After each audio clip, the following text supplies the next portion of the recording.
We continue to stay on top of breaking news out of Washington, D.C. The U.S. Supreme Court just ruling that former President Donald Trump can remain on the 2024 ballot in Colorado. And this comes one day ahead of Super Tuesday, when presidential primary elections will be held in more than a dozen states. Joining us now from Washington, D.C. is our own Doug Luzader. Doug, good morning to you. Obviously, a landmark ruling here for the Supreme Court. So does this decision clear him from wrongdoing in the insurrection overall? Well, look, we were waiting for this ruling to come out because tomorrow, of course, is Super Tuesday, and the court kind of telegraphed its punch to some degree here because the justices during oral arguments seemed kind of skeptical of what Colorado did here. The Colorado Supreme Court determined that the former president's name should be struck from the ballot because, in their minds, he engaged in an insurrection.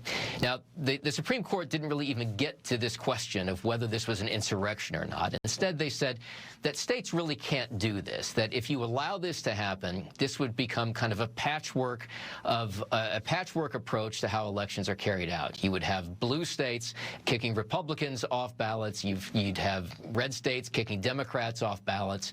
That you just can't have that kind of chaos. So instead, they've really left this up to Congress. Now, this does deal specifically with the Colorado case, but like everything else the Supreme Court does, it's a question of precedent, and this would seem to kind of put a final nail in the coffin of other state efforts to remove Trump from ballots, and that includes efforts in states like Illinois and Maine, for instance, that were really waiting for this decision to come down. And the decision apparently has no impact on the 4 ongoing criminal cases that Trump is facing now, including the federal election subversion case and some of that same conduct surrounding January 6th of 2021. What about the claim of immunity? That's an interesting one, and that's one that the Supreme Court will hear later this year.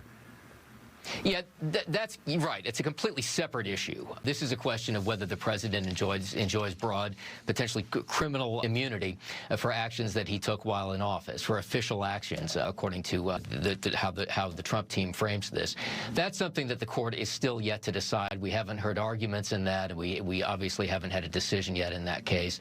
That, however, at the very least, is going to slow down the progress of that trial. Nikki Haley just won her first primary in Washington, D.C. Does this decision, do you think, ease the mind of Republican voters who may have been hesitant to vote for Donald Trump in the primaries because of what the Supreme Court could decide? This coming, of course, right before Super Tuesday. Well, if you narrow this down to a state like Colorado, for instance, the former president's name was going to be on the ballot regardless. I guess you could make the argument that, if the court had decided to rule against Trump, then anyone who voted for him in tomorrow's Super Tuesday election in Colorado, that vote would essentially not be counted, is probably how that would have transpired. But ultimately, his name will be there, and it will move forward, and people that want to support him can do so in Colorado with the knowledge that he does have the potential to win delegates there. Doug Luzader, as always, we appreciate you walking us through this. Reporting live from Washington, D.C. Thank you.